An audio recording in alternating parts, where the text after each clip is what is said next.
Hey everyone, welcome to another episode of ADMAIL. This is Adam Bergman, founder and CEO of IRA Financial. I'm here to help you find the answers to the most frequently asked questions from my clients about self-directed retirement accounts. If you want to learn more, you can subscribe to our YouTube channel and follow us on social media. Just search IRA Financial. Hey everyone, welcome to another episode of ADMAIL. I'm Adam Bergman, tax attorney and founder of IRA Financial. On today's podcast, we are going to be chatting and discussing three superb questions on self-directed and 401k plans. So the first is going to be talking about leaving 401k assets in a solo 401k to a beneficiary. The next will be about dealing with gold dealers and some potentially problematic behavior and what you can do to get access to your gold. And then the third is investing in real estate through a type of combo cash balance defined benefit 401k plan. So really, I think superb, a lot of fun ahead of us. So if you give me the next 7-8 minutes of your time, I'm going to teach you everything you need to know about these three particular questions, which I think are super interesting. So without further ado, let's get started. First question is from Larry R. of Germantown, Maryland. Larry wants to know, I have a solo 401k with IRA Financial, which owns real estate. My son is my sole beneficiary.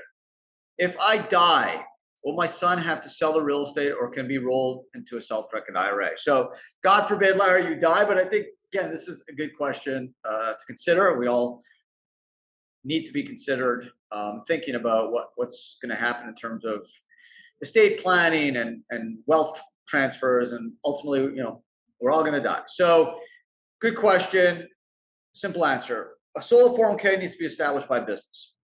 So if you pass away and the business dies because there's no one else running it, it's a solo K, maybe you're the only owner, essentially the assets need to be rolled into an IRA. Now, if your son is your sole beneficiary, your son would just need to open up an inherited IRA at IRA Financial, if it's real estate, if it's stocks, Vanguard, Fidelity, and then those assets would be transferred tax-free to the new IRA. Now, if your son was in your business, technically, since he's a participant in the plan, you don't need an IRA. The assets could move in kind, so you do not have to sell the real estate. It can move in kind into your son's solo 401k plan account tax-free. But if your son's not involved or not a participant in the business, then he simply just needs to open an IRA, an inherited IRA account, and the real estate can move in kind. You do not need to sell real estate, so no need to worry. But superb question, Larry, and thanks for sending it in. Next question is from Facebook. And this is a good one, and a bit scary, but honestly, I have heard this quite a bit. I own gold in a self-directed IRA with another custodian. The gold dealer claims they have my gold in a depository, but are limiting my ability to get access to the gold. Is this legal? So I actually spoke to this person, and that's why I didn't use her name. This is actually a true story. They used, a bunch of years ago, she bought gold from an online company. Obviously, none of these companies are regulated, right? It's one of the issues with gold. Anyone could sell gold. My 12-year-old kid could be a gold dealer. They claim the gold was held at a depository. It turns out it's not actually a trust company. It's just a business. So, it may have a AAA BBB rating, but doesn't really mean much because it's not regulated by any state authority or banking department. So no one knows what actually it holds. Okay. So that's the second problem. The third problem is every time she asked to get the gold, they kind of dance around and basically say, well, it needs to stay here. So I talked to her and I said, listen, every 12 months, you're allowed to do a 60-day in-kind distribution, right? Where you actually can touch the physical gold and then move it to a new retirement custodian. This is what I suggest you do. Call them up and say, I want to do a 60-day, send me exactly everything I own, and then I'm going to use a new custodian and I'll move it to a new depository.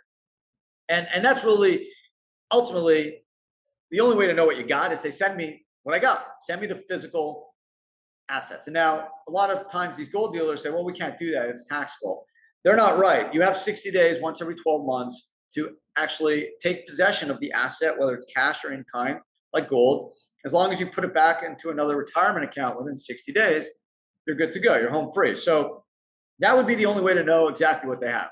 If they start delaying that and they can't actually send you what you own, you got a problem. At that point, you need to call the Attorney General, the state you're located in or where they're located in, Federal Trade Commission, FTC, FBI, whoever, local police, like whatever you feel is necessary to try to gain justice. But they should be able to have an inventory if they're regulated of what you own, and they should be able to send you what you own. That's why it's important to make sure the depository you work with is a trust company, a regulated trust company that goes through annual audits and has requirements for insurance and procedures and policies, versus just using any business that claims they're a depository but actually doesn't have the trust company certification, which is super important. So I don't know how this turned out. I spoke to this individual a couple weeks ago. I hope it turns out. I hope they're able to send her the medals, and then she could just move them to a new depository and kind of move off. She also did say she got hit with like monster fees every year. So just something, be careful, read the fine print of these agreements with these gold dealers. I read one where they had, if you close the account and move the metals, they can charge 30% commission or something egregious. So just be super careful and read exactly what you're getting yourself into. Third and final question on today's podcast is from Kimberly T. of Greensboro, North Carolina. Kimberly wants to know, I have a defined benefit plan with a solo 401k plan. Can my 401k invest in real estate or other alternative assets? So yeah, the answer is yeah. So what Kimberly seems to have is a combo cash balance plan, meaning you have a kind of defined benefit plan that's combined with a 401k. Now, this is ultimately the best type of retirement plan you can get. I'm involved with two pension companies called Pension Investors. They have about 1,200 or so plans. They've been in business since the mid-'70s, and this is what they specialize in. These are amazing, amazing plans. Hard to believe they're legal, where small businesses, anyone from 1 to basically 10 employees, mostly professional service companies like accounting firms, law firms, doctor offices, dentists, real estate companies that have really consistent revenue, and the owners really want to stack away a lot of cash. Because with a DB combo plan, you could potentially put away almost $300,000 a year. Whereas a solo K, you can only put away 66 or 73.5 if you're over 50. If you're over 55, 60 in a DB plan in the right circumstances, you can put away probably close to 300K, if not more. So they're super tax advantageous. There are some minimum funding requirements for employees, but depending on the age of those employees, they may be pretty minimal. But the nice thing is the DB plan, the cash balance plan, should invest in traditional conservative assets because you need to kind of satisfy a certain minimum funding requirement. But for the 401k, yeah, you can do alts like real estate or gold or other type of stuff. I don't know about gold, sometimes not the best asset for these plans because you want to have income coming in, but certainly real estate or promissory notes or private equity could be an interesting option. So yeah, Kimberly, you can do what you need to do through the 401k. But if everyone's watching or listening and has questions on a defined benefit combo plan, you have steady income in your 50s, you're willing to do this for the next 3 to 5 years, you want to put away a big chunk of money, above 100K, let us know. We have relationships with two, probably the best companies in the country called Pension Investors, and they can structure and customize a combo plan for you and your business. So thank you, Kimberly. Thank you, Larry. Thank you, individual on Facebook, for that great gold question. And that's it. It's another ADMAIL in the bag. I hope you guys enjoyed today's podcast. Keep the questions coming. Really enjoy it. I always say this is probably my favorite podcast because it's fun to prepare, kind of go through these questions, feel like I'm doing midterm or final exams, but open book because I get to research the answers and, potentially even talk to some old friends and get their thoughts on some of these questions. So thanks again. Have an amazing rest of your day, and I'll see everyone again next week. Ciao.